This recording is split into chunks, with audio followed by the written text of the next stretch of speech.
Hello everybody, my name is John Mark Johnson Jr. and I'm the host of both the Relationship and Truth YouTube channel as well as the Reformed GGA YouTube channel. And today I'm going to be responding to a study that has been published by the CDC that I have seen floating around Facebook quite a bit, and a lot of claims that have been made about it that frankly I wanted to address or thought it might be least useful to address. Mostly because the claims that people are making about it are simply not justified by the study. For those of you who are wondering, and I will post a link to it down in the description box of the video, but for those of you who are interested, the name of this particular study is as follows: Community and Close Contact Exposures Associated with COVID-19 Among Symptomatic Adults 18 Years Old or Older in 11 Outpatient Healthcare Facilities, United States, July 2020. As with a lot of scientific studies, the names of these studies are not overly intriguing, shall we say. But that being the case, this study, like I said, has made the rounds, and it has made the rounds because of what shows up on page 4 of the study. On page 4, it has this little chart here. And I'll try to zoom in a little bit so we can actually see what's going on here. And in this chart on the 4th page, it says that there are case patients and control patients. Case patients are ones who ostensibly had COVID-19, and control participants are ones who did not have COVID-19 ostensibly. And as you read through the material in this chart, you get down to a part of it where it talks about the use of a cloth face mask or some kind of covering, and the amount of compliance in each group, the amount of people in each group that reported that they never, rarely, sometimes, often, or always wore some kind of a face covering. And it separated it by each group, the group that got COVID-19 and the group that didn't. And in the group that got COVID-19, they reported that they always wore a mask quite a bit. 70.6% of them reported that they always wore a face mask in public, basically. And that, by itself, that little snippet, has been put all over the place in the internet, particularly on Facebook was where I've seen this the most. And the claim that people have been bringing up with this is that this proves that face masks don't work, because 70.6% of these people report always using it, and yet they still got sick. That has been one claim that has been made about the study. And then there's also the counterclaim that goes along with it that says, well, if you look at the control participants, their amount of compliance was in fact higher. 74.2% of them reported always wearing a face mask, and so greater compliance does yield, is associated, I should say, with not getting COVID-19. And therefore, face masks actually do in fact have an appreciable effect. That has been the claim on either side, and I'll tell you straight up right now, neither one of those claims is valid. You cannot actually say that that is a result from this study. This study does not support either conclusion, either that face masks do work or that face masks don't work. And so what I want to talk to you guys about is why. Because when I've been looking at the discussion of this in Facebook and other online outlets, I'm not finding a whole lot of people that are actually interpreting the study in a very useful or understanding way. They don't actually know what's going on in the study. They have that little snippet right there that I talked about, the 70.6%, or conversely the 74.2%, depending on which side of the aisle you're on, and people arguing about that, and they don't understand the broader context of the study and what it is actually about and what it isn't about. And so that's what I want to go ahead and talk to you guys about, so that you can actually discuss this intelligibly. Now, before we get started, we do need to address the little note that is at the top of the study. It says that this report has been corrected and an erratum has been published.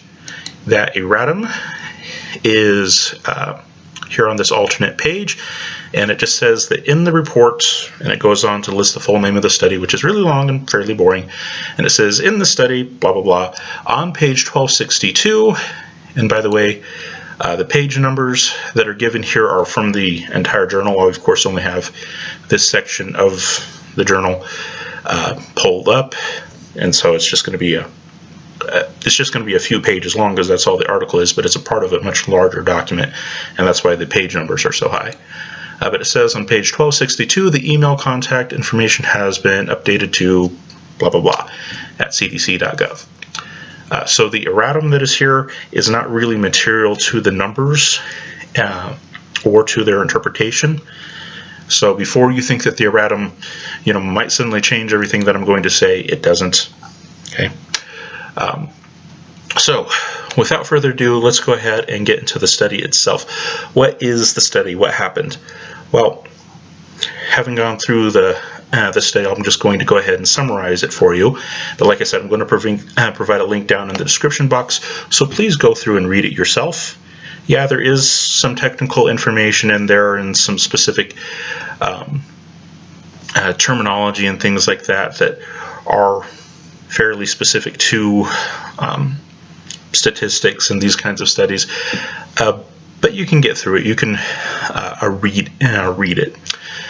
It's not impenetrable, but I'm still going to summarize it for you because I know there are some people who just don't like to read, which is a shame. But basically, this is what happened. The researchers wanted to basically see what kinds of things in the environment, a particular community and close contact exposures, were more likely to be associated with testing positive for COVID-19.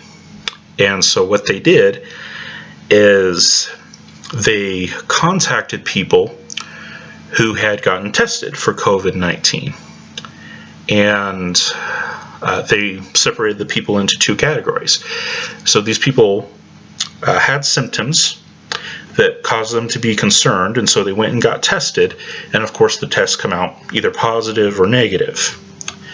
And so the researchers, based on that, separated the people into two basic categories. The positive people they called the case patients, and the people who tested negative they called the control participants. So these are people who had COVID-19-like symptoms, and they went and got tested, and then based on the results of the test, they were categorized. And then after they were categorized, and there was a few criteria that was put on top of that. For example, one of the criteria is that they wanted people who were only tested once, just because that data is a little bit easier to work with. There were some people that got tested multiple times, and that could be the case that a lot of times when somebody gets tested multiple times, it's because there's a suspicion of either a false positive or a false negative. That is, the test said they had COVID-19, but they don't have really significant symptoms. They have some, enough to cause them to fear that they might have the disease. But as time goes on, it doesn't seem all that severe, so they go and get tested again, and the next test comes out negative, meaning that the first test might have been a false positive. And then the converse can happen. They can test negative, but the symptoms persist, and it seems to be pretty bad, and so they're saying, well, maybe it really is COVID-19, and the first test was just a bad one, so they go in and test again, and they get a positive. Maybe they really did have COVID-19. So false negatives and false positives can and do occur with pretty much any test that is out there. And keeping track of how many tests were and what the final outcome was can become rather tedious. And so the researchers simplified it by saying, okay, if people wound up getting multiple tests for fear of either false positives or false negatives, we're going to throw those ones out. So that was one of the things that they did to weed people out. And then they tried to match people demographically as much as they could. We'll discuss that more when we get into it. But when more advanced statistical investigations are done, there's usually some kind of matching and clustering that they try to do. And so there were some parameters that related to that. But after they figured out basically who was starting out to be a valid participant and who wasn't, then they called these people up, and they called them up, I think it was 14 to 37 days after the testing. 14 days minimum for basically the quarantine time. They didn't want to bug them during that time. But after their quarantine time was done, then they started calling people, and they had a questionnaire that they asked them about over the phone. And they were asking about, okay, who were you in contact with? Was it somebody that you know was COVID-19 possible? If so, what kind of a person was this? Was this a family member? Was this a friend, etc., etc.? And they also talked to them about their habits as far as out in the community were concerned. Did you go shopping? Did you go to restaurants? Did you go to the gym? Etc., etc. Did you do all these kinds of things? And then after they did all of these phone surveys, basically, they went through that body of data and weeded some more people out, because whenever you do not online, but you do phone surveys like that, you're going to get, first of all, a lot of non-respondents. That is an issue, and so if they don't respond to the survey, it's really hard to get any useful data from them. So of course the non-respondents are going to be kicked out. And then there's also selective non-respondents who will answer some of the questions, but they won't answer all of them. So they will maybe talk about, family members and friends and those kinds of people that they had contact with, but they won't necessarily want to divulge what their community habits were. Were they out shopping? Were they at restaurants? Or sometimes vice versa. I'll tell you what my general habits were, but you don't need to know the specific people that I was involved with. You don't need to know if I visited my parents or if I visited my friends, etc., etc. And if they're not willing to answer all parts of the survey, again, not really useful to conduct any kind of significant study on that kind of data, and so those ones get thrown out as well. And so by the time they were done with all of this, they wound up with 154 people that had tested positive for COVID-19 that they got useful results from, and 160 people who tested negative for COVID-19 that they had gotten useful results from. And then they went through those results, and they basically compared the two populations, those that tested positive, those that tested negative, and tried to find differences between the two populations that would be indicative of basically factors that you could identify as being something that would lead to getting COVID-19. And in the study, one of the things that a few of the things that they bring up are restaurants, and then also things like bars and coffee shops, and of course, contact with an individual that you know has COVID-19. Those were all identified as being significantly different from one population, from one group to the next. So the COVID-19 positive group reported going to restaurants more often, and they also reported having contact with a known COVID-19 positive individual more often in the 14 days prior to getting tested. So there's 14 days prior to getting tested that they were investigating, and in that 14 days prior, they reported, okay, yes, I was in contact with someone who had COVID-19, or yes, I'd gone to a restaurant. And then I mentioned the bars and the coffee shops, and that one was kind of interesting. In the study, they said, well, when you take the base results for bars and coffee shops, there's no statistical significance there. But if you do this little analysis over here, and you weed out some things and you isolate this particular group, then it does become statistically significant.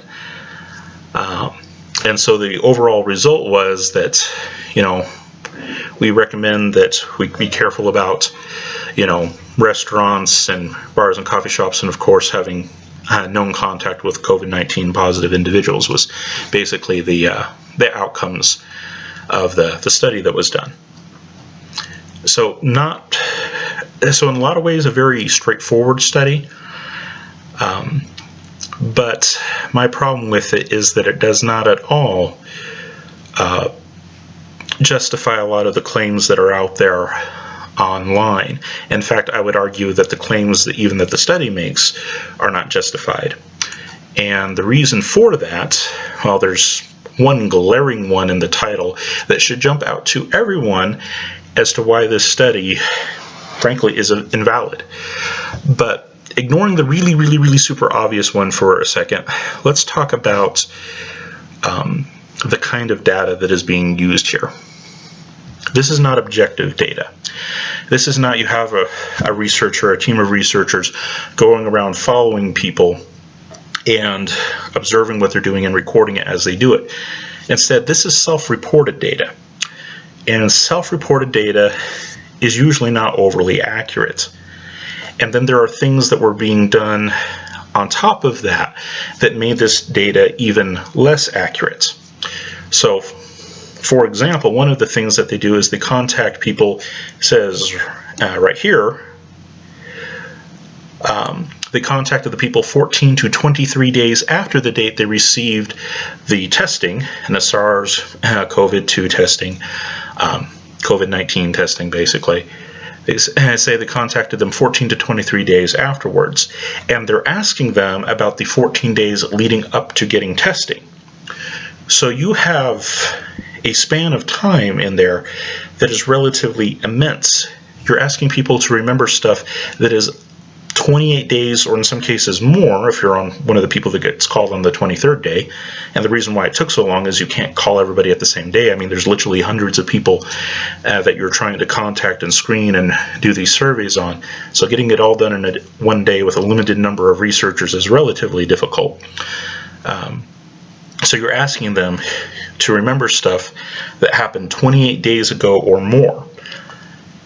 Frankly, I have a hard time remembering what I did yesterday sometimes when it regards to, okay, who did you have contact with and where all did you go? Okay, did I go shopping on Tuesday or not? Don't remember. Did I go out to eat on Tuesday or not? Don't remember. If it's hard enough to remember what happened on Tuesday or just yesterday, which would actually be Wednesday, remembering what happened 28 days ago is going to be extremely problematic. But on top of that, you also have the problem of confirmation bias in this study. One of the basic standards of all statistics, if you're going to do a valid statistical test, if you're going to do a valid statistical study, is that you do not want the participants of the study, when you're dealing with people, you do not want the participants of the study to know which group they're a part of. That certainly did not happen with this study, because they went and got tested, they would get the results within a few days, and then they waited, basically the quarantine period, the 14 days that you're supposed to isolate. They waited that entire time period before contacting them. So these are people who know what part know what their outcome is. They know if they tested positive or not long before anyone investigates it. So they've had time to sit there and they've had time to think about it. And this is a fairly significant event in people's lives. These are people who were symptomatic. Every single one of these people are symptomatic. We'll come back to that because that is very significant. But all of these people were symptomatic, and they suspected that they might have what has been touted as being a significantly life-threatening disease. And so they go and get tested, they receive the outcome, and they have days and even weeks to ruminate on what has happened to them. And that's where the issue of confirmation bias comes in.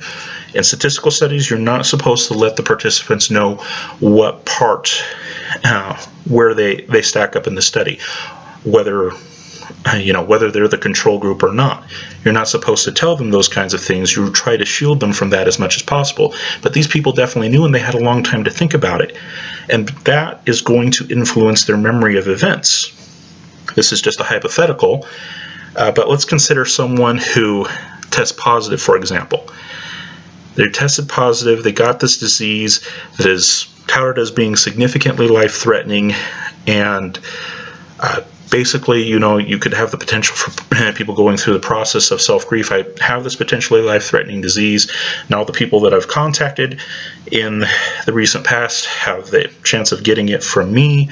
This is terrible. This is horrible. How did this happen? And they're going to start playing back in their mind the things that they did to come up with reasons for why this happened to them.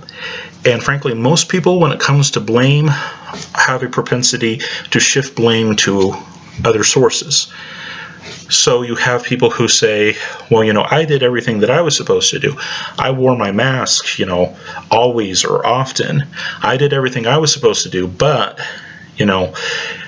I visited Uncle Jimmy, and it turns out that Uncle Jimmy was positive. He gave it to me, that bad Uncle Jimmy.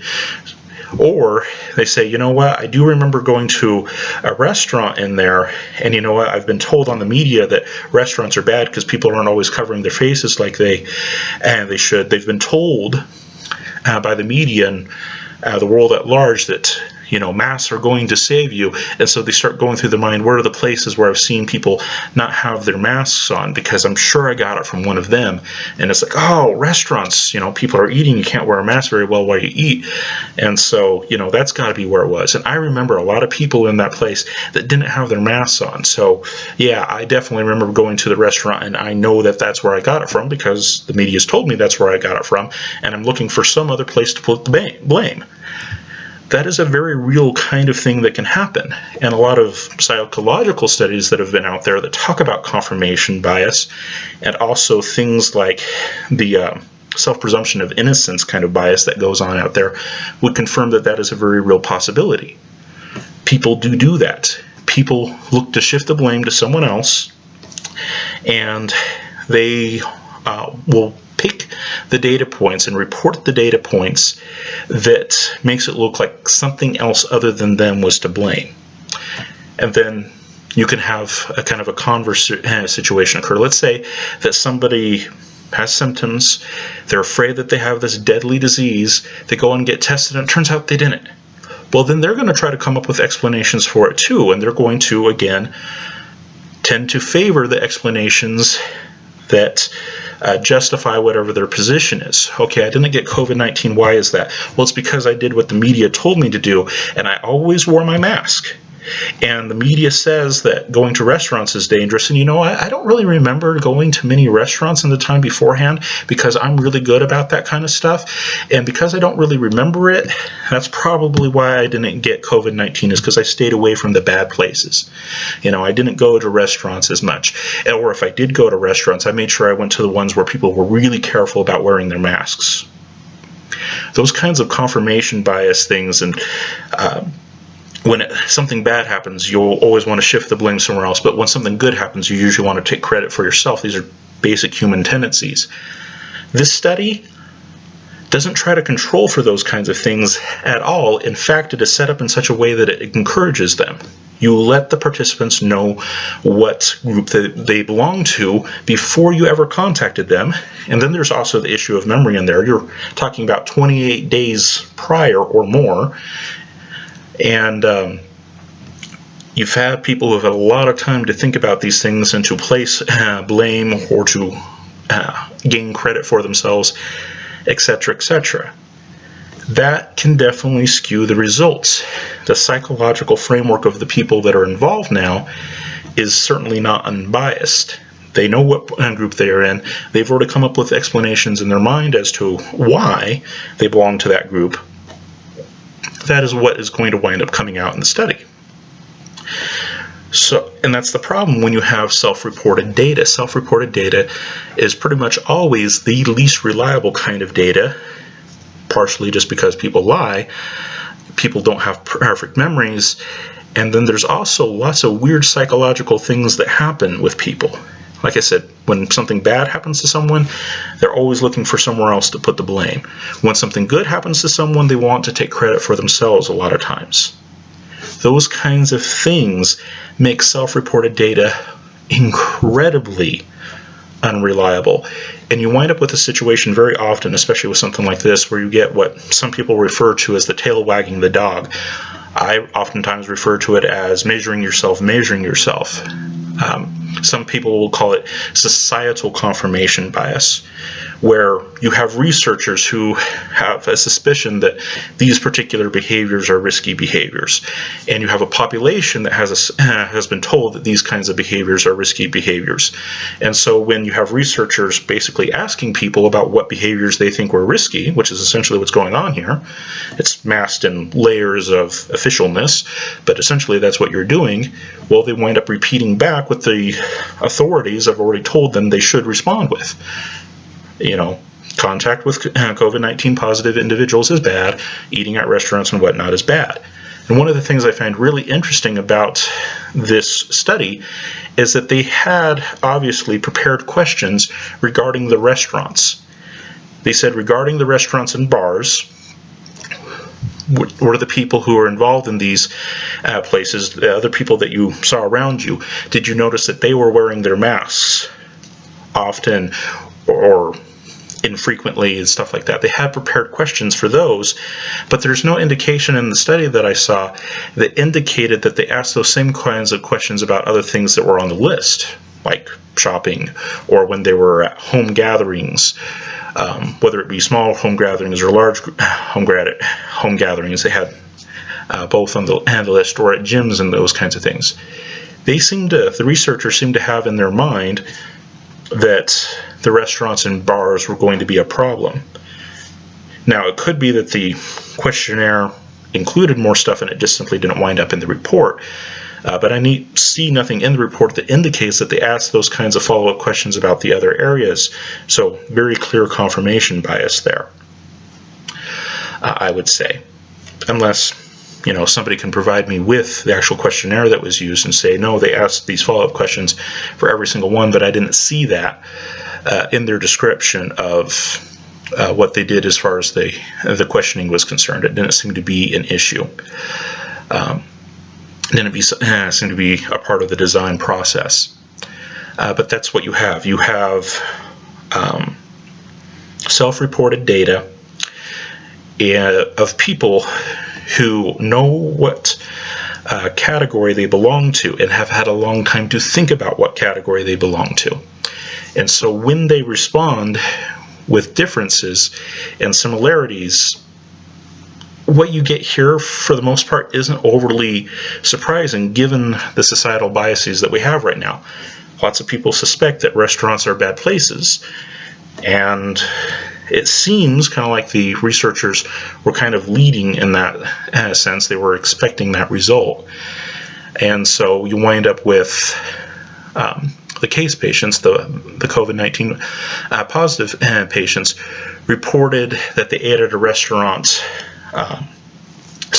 Of the people who tested positive for COVID-19, 40.9% of them reported that they had eaten at a restaurant in the 14 days prior to getting tested, while only 27.7% of the people who tested negative reported eating at a restaurant.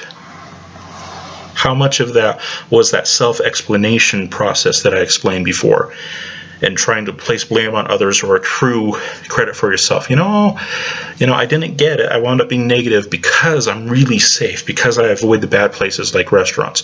Or the reason why I got it is because I wound up going to one of those bad places and the people there didn't act like they should. They weren't wearing their masks all the time, etc., etc.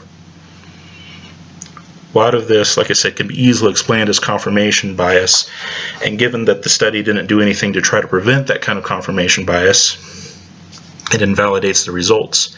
What they should have done is, if you're going to limit it to these symptomatic people who got tested, and like I said, that's still a big issue that we need to come back to, but if you're going to limit it to the symptomatic people who got tested, you need to give them the questionnaire basically when they're getting tested, before they know what the results are, before they've had time to explain to themselves in their own mind again and again and again how this happened.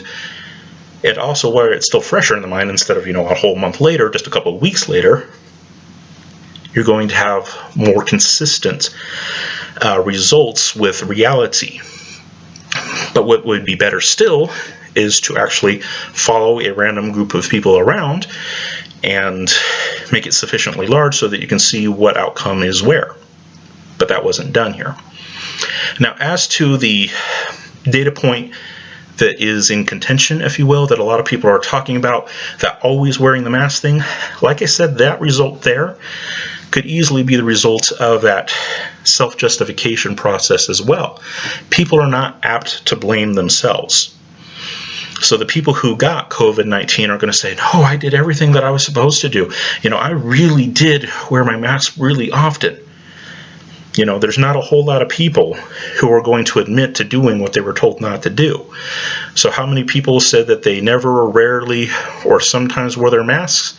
In both groups, it wasn't super high, because that's the wrong answer. You're not supposed to say that. It's not a very meaningful result. Of course, they're going to do everything that they can to make themselves look good. It's not a very meaningful result. Another interesting thing about it is that it's also not a statistically significant result. For the fun of it, I went ahead and just did the statistical computations on it of people who always wore their mask, or the people who always wore the mask and often wore their masks, combining the data. And the difference in percentages between the two groups for always was a difference of 3.63%. That's all that they differed by. One group reported it 3.63% more often than the other group did. And for the always plus often, it was 3.71%. Not a big difference. Excuse me. And then for doing a basic proportion test, you can calculate what percentage level you need in order for that to actually be statistically significant. And that would be the margin of error calculation that I have down here. And I used a very, very generous standard. I used a 10% single tail standard from a normal distribution, just because it's a very, very, very easy threshold to reach. Pretty much the most generous one that you could use to say that something is statistically significant. And the margin of error that you had to get past for these ones were respectively 6.48% and 4.91%. And the differences were nowhere near that. 3.6, 3.7, nowhere near basically 6.5 and 4.9. It's just not statistically significant results. Basically, each group was just as likely as the other to say that they were doing the things they were supposed to do with regard to mask wearing. No real significant difference between them on a numerical level. And like I said, that probably has a lot more to do with self-justification and confirmation bias and self-reported results than it does anything else. This was not a study that followed people around and watched them wearing the masks and seeing them get the disease. This is self-reported results. We have no idea how accurate these are. We have no way to assess how accurate these are. This is people's perception of themselves. And it turns out that with regard to this, both groups perceive themselves basically the same. There's no statistical meaningful difference between them. They viewed themselves as being the same. So in terms of people saying, oh, this proves that masks don't work, well, it's self-reported data. There's no way of telling if this is accurate or not. And people who, masks don't work, masks do work, it's self-reported data. Confirmation bias, self-justification, all those things are at play, completely invalidates the results, and on a numerical level, they're not statistically significant. They're not statistically significantly different from each other. They basically self-justify to the same degree. That's all that you can say there. But revisiting the things that the researchers honed in on, they of course honed in on having contact with COVID-19 positive people, and that's been a standard in medical research for a long time, and that's basically the assumption behind how diseases are transmitted, is that they're transmitted from one person who has it to somebody who doesn't yet have it. There is a person who is positive for the disease who has to spread it to the next person. Diseases, generally speaking, do not just suddenly randomly appear out of nowhere and start spreading on their own. There's some mechanism, and usually some human mechanism, for human-borne diseases. So that's a general assumption, and there's no great reason to question that. Of course, you're going to look at it in the study. But the issue of coming up with restaurants and or bars, coffee shops, those kinds of things being an issue is very, very problematic. for a number of reasons. One of the big reasons we'll get to in a second. But even within talking about the issues that we have here, they're really suspecting restaurants because there are situations where you very frequently take off your mask, and that's a bad thing. Well, look at what else you have on the list here. Are there other situations here that you also could be reasonably expected that people wouldn't wear masks maybe as often as they should? Well, maybe if they're visiting someone else's home, which is what this line is talking about, a gathering in someone else's home of 10 persons or less. Say you go to visit your grandparents, or you go to visit your neighbor, etc., etc. Are you going to wear a mask when you're sitting there with them? You decide to get together with your friends and have a little powwow. Are you going to be all sitting there in your mask 6 feet apart in the living room? Is that how home gatherings with friends and family usually go? Or is there a reason to suspect that maybe they're not wearing their masks as often as they should in that situation? Or how about this? A lot of times when people visit other people in their homes, a lot of times food is involved.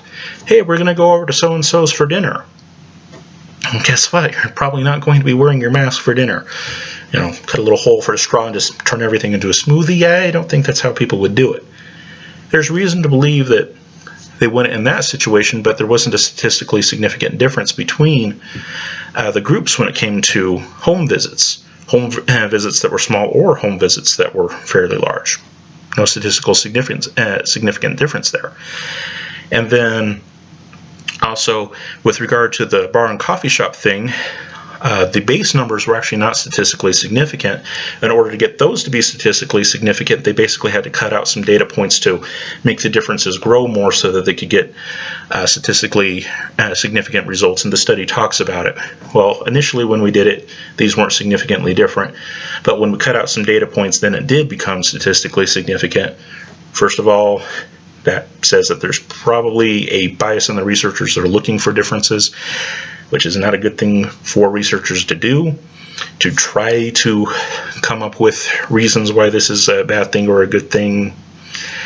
Shady to say the least. But another thing that I wanted to point out when it comes to the bar coffee shop thing is look at the numbers, 13 and 8. Let me go ahead and zoom in here just a little bit more.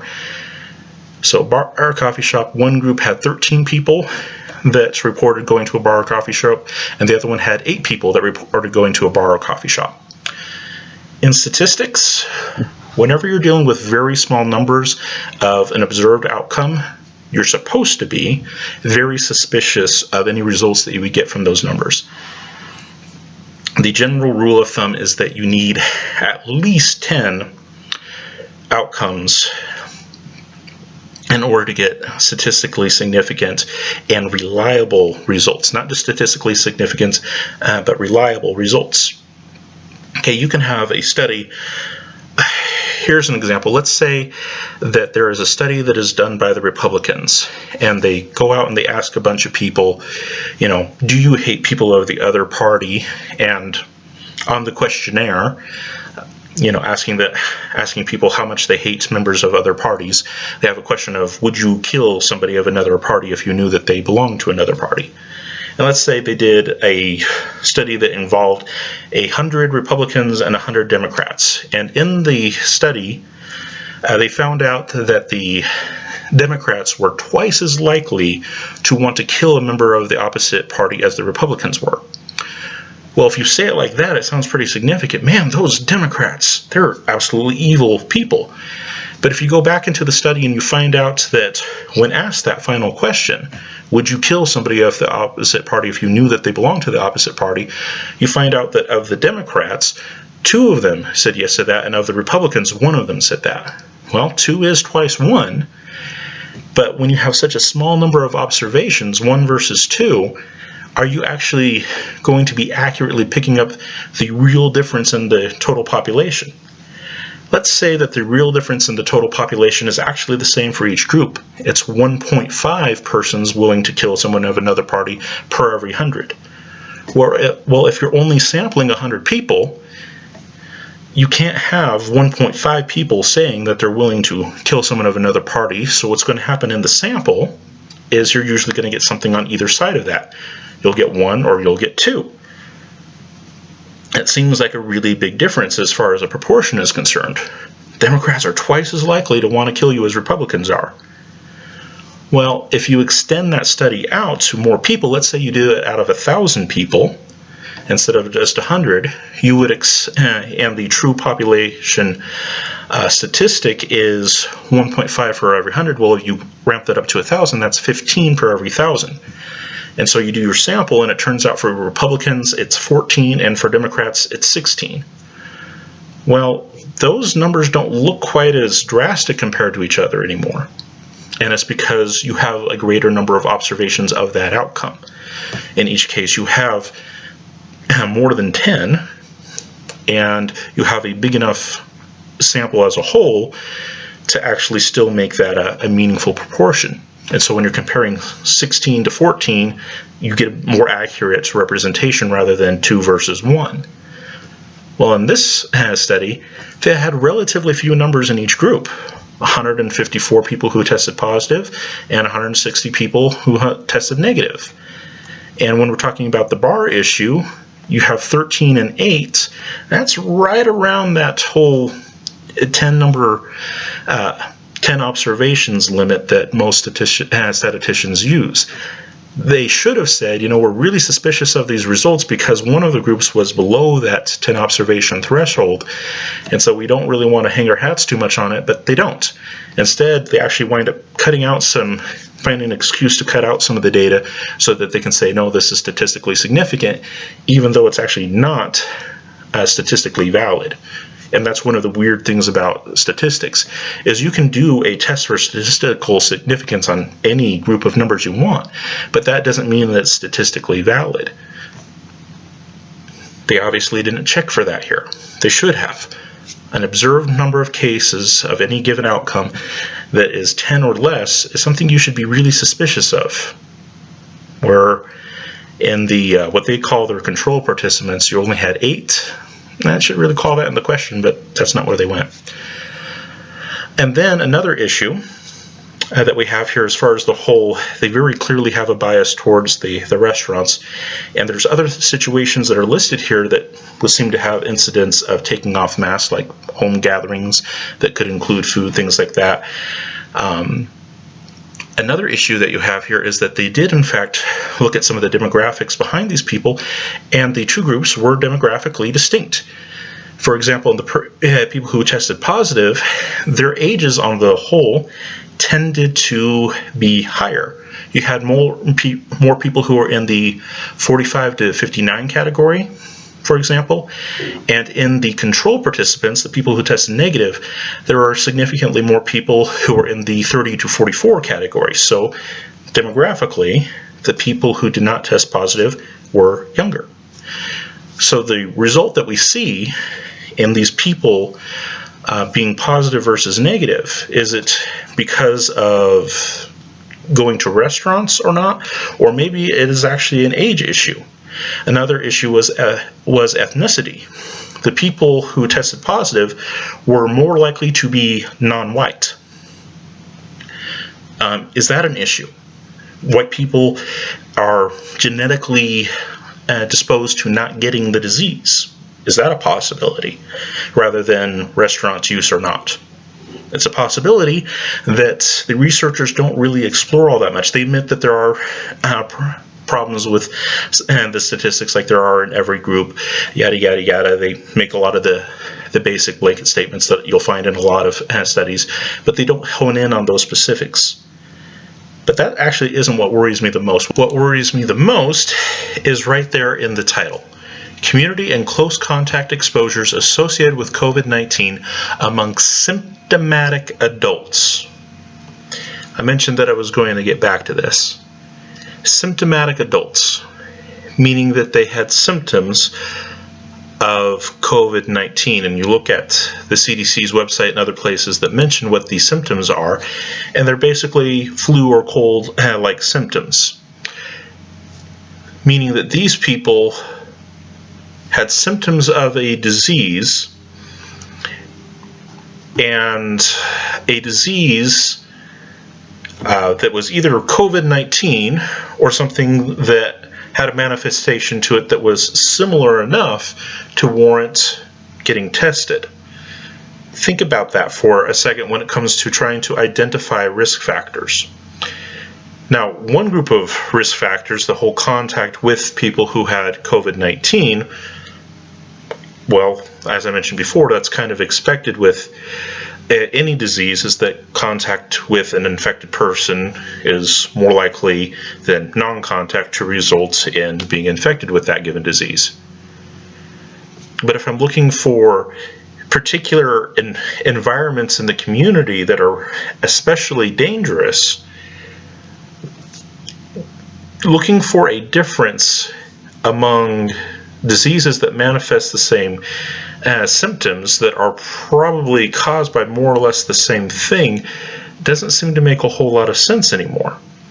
That is, these people were symptomatic. Now, it might have been psychosomatic, meaning that it was all in their head. They were sitting there thinking, well, I coughed yesterday, and coughing is one of the symptoms, and so I better go get tested. And it turns out, well, they just, coughed, and that was the end of it. Psychosomatic could be a case, but that's not the way that this study presents them. It presents them as being symptomatic. Not psychosymptomatic, but symptomatic. And if this was indeed truly symptomatic, that means that even though the people who are put as being the control participants, what would have to be true of them, as long as it's not psychosymptomatic, is that they had to have had something as well. Something that was COVID-19-like, at least in its initial stages. Something that was basically either some strain of flu or some strain of the cold, some run-of-the-mill flu, some run-of-the-mill cold.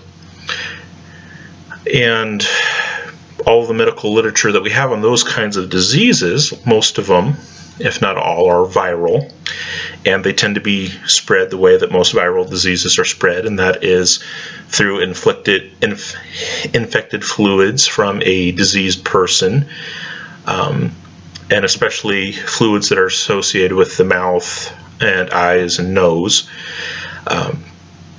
In particular, there's other fluids that can be transmittable as well, blood and those kinds of things, but they don't tend to be as common, especially given the symptoms of coughing and sneezing and those kinds of things. Those tend to be spread fluid from the mouth and nose especially. Eyes is more like a contact surface. You don't usually have a lot of fluid spread from the eyes, but it is a contact surface that can result in transmission. But you have people who have symptoms of diseases that would be relatively related to each other. COVID-19 is not entirely unique in its structure. It is very, very similar to a lot of other viruses. There's an entire group of coronaviruses. COVID-19 is just one of them. And these people, every single person in the study at least claimed to have symptoms of diseases that would be in this general category of flu or cold-like diseases. And with this study coming out and really honing in on the restaurant issue, it starts to beggar belief as to where these other people got their symptoms from. Provided that these are not psychosomatic symptoms, and given all the media hype that is out there, it very well could be psychosomatic symptoms, but assuming for the point of argument that they're not psychosomatic symptoms, where did they get it from? Because the diseases that they would have, if they are indeed flu or cold-like diseases, they're flus or colds that are causing these symptoms that at least initially are causing them to think that they might have COVID-19, where did they get those flus or colds from? Because flus and colds are spread very similarly to COVID-19. What would be a risky environment for one would be a risky environment for the other. So if you're going to hone in on, say, restaurants, as this study does, as being the key distinction between the two, are we saying that COVID-19 specifically can differentiate restaurants out in a more specific and virulent way than other flus and colds? That COVID-19 is especially problematic in restaurants, whereas normal flus and colds are not? Because remember, everybody in this study was symptomatic, at least in some way, shape, or form. Like I said, it may very well have been psychosomatic, but they were symptomatic for one reason or another. And assuming that the symptoms were truly caused by some kind of disease, the question is, where did all of the other people that tested negative for COVID-19, where did they get their symptoms from? Similar diseases, flus and colds, and diseases that are like flus and colds, like COVID-19, usually spread in basically the same ways. You would think, if you're a basically logical person, that the risky environments would be the same for them. So if the other people in this study, the control participants, were symptomatic but didn't show as much of a likelihood of going to restaurants and bars, where did they get their symptoms from? Either it was indeed all in their head, or this study is very much so fundamentally flawed. Because if they did in fact have similar diseases, they should show similar sources of contamination. So why is it that COVID-19 is associated with restaurants, but all of these ostensible other diseases that these people had that produce these symptoms are not? So regular colds and flus don't spread in restaurants, but COVID-19 does. Because like I said, everybody in the study was symptomatic. Where did all of the other symptoms come from that were not caused by COVID-19? Either it was psychosomatic, or there were other diseases that were at play, other diseases that would be very similar to COVID-19. What's their mechanism for transmission? What's their community contact path? And why would it be substantially different from COVID-19? If COVID-19 is similar to these other diseases, which everybody says that it are, as far as mechanism, we can debate about how deadly it is or is not, among what age group and demographics, etc., etc. But as far as mode of transmission, most people freely admit that it gets transmitted like most colds and flus do, because it is a coronavirus, and a lot of those other diseases are a type of coronavirus as well, and coronaviruses tend to propagate in more or less the same way. You wouldn't expect there to be a lot of difference among people who have the same symptoms, among people who have similar diseases. But yet that's exactly the conclusion that this study comes to. People with the same symptoms who ostensibly have very similar diseases have very different causes of transmission. That on a basic logical level doesn't add up. And what it does is it reinforces my earlier point that you have self-attested data, that you have self-reported data that is going to be very much so biased by the fact that they know what category they're in, and they also have the media in their ears all the time, the voices of the so-called experts in their ears all the time, telling them what are risk factors and what are not. And if they're COVID-19, they say, oh, I must have done something that was risky. So I went to a restaurant, I went to a bar, and the other people weren't wearing their masks there, and that prevented me from getting, or that made me get COVID-19. And people who didn't get COVID-19 are like, well, it was because I was safe. I didn't go to a lot of restaurants, or if I did go to one, it was to one where people were, really making sure they abided by the mask rules real well. But here's the thing, they all got sick. They all showed symptoms. COVID-19 is shaping up to be a very interesting disease.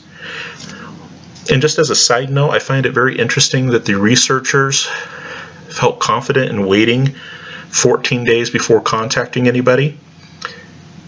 Worst pandemic ever. If you can expect most of your participants to still be alive after the 14 days, you don't assume that it's overly deadly.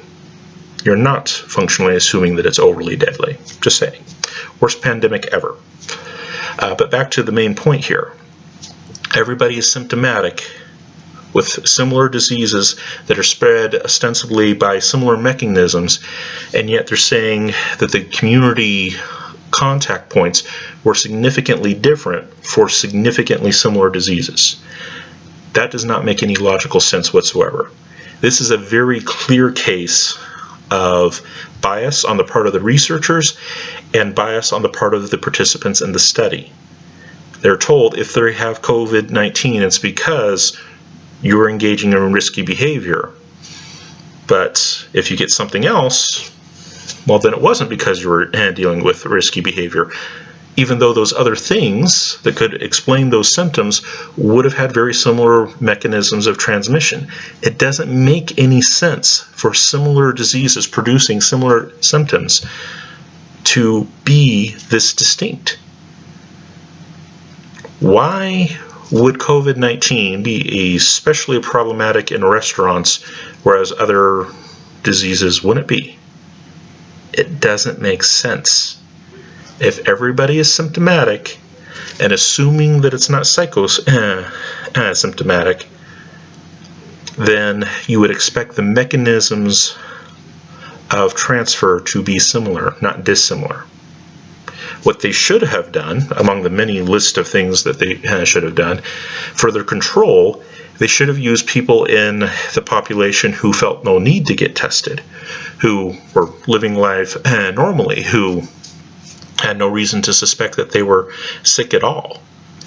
But instead, they basically pulled from a population of sick people, or at least who thought that they were sick, and identified which one was this particular type of sick and tried to find a difference. If they're all sick with similar symptoms, there shouldn't be major differences between them. Maybe differences in outcome. This particular disease is more deadly than the others, but there shouldn't be significantly different reasons as to how they got it. This study is fraught with problems from the ground up, but the biggest one is that it is all of symptomatic individuals. Same symptoms, generally points to very similar diseases, which means very similar mechanisms of transfer. If you get a significantly different reason in transfer, then that means your study is probably fundamentally flawed. And nobody seems to have caught it. How on earth this ever got published in anything that purports to be scientific boggles and staggers the mind. Like I said, so many foundational problems as to how this was designed and the claims that were made, etc., etc. It's hard to imagine that this really passes for something that is peer-reviewed. Self-reported data, bad idea. Self-reported data after telling people what category they're in and the study is bad. Telling them self-reported data 14 days, more or less, after they're told what category they're in is really bad. Doing a study on a issue that has become a cultural phenomenon with lots of people talking in their ears, telling them more or less what they should say, more or less what they should suspect as causes, and because of that there's going to be psychological influence, etc., is really bad. But bigger than anything else, like I said, is the fact that you're dealing with all symptomatic people with similar symptoms that could be mistaken for COVID-19. So it's either COVID-19 or something very similar to it. You wouldn't expect greatly different locations of transfer, of transmission. The fact that they did find them points to a very clear confirmation bias. COVID-19 is dangerous in restaurants. You can get COVID-19 from eating in a restaurant, very significantly so, but whatever caused the symptoms in the COVID-19 negative group, whatever diseases were causing their symptoms, those aren't particularly dangerous in restaurants. Cold, flu, the normal colds and flus and those kinds of things, restaurants aren't a significant factor there. But for COVID-19, it is especially. Even though mechanistically, coronaviruses are all very similar as to how they're transferred. They might not have the exact same effects on people, but mechanistically they're very similar. That just doesn't make any sense whatsoever. This study is botched from the ground up. It doesn't really prove anything because there's so many foundational and fundamental flaws with it. That's my assessment. Thank you all very much for your time and attention. For those of you who are in Christ, go with God, be blessed. For those of you who are not, I pray that you would come to know the true Christ of history, the only genuine Savior of mankind. Amen.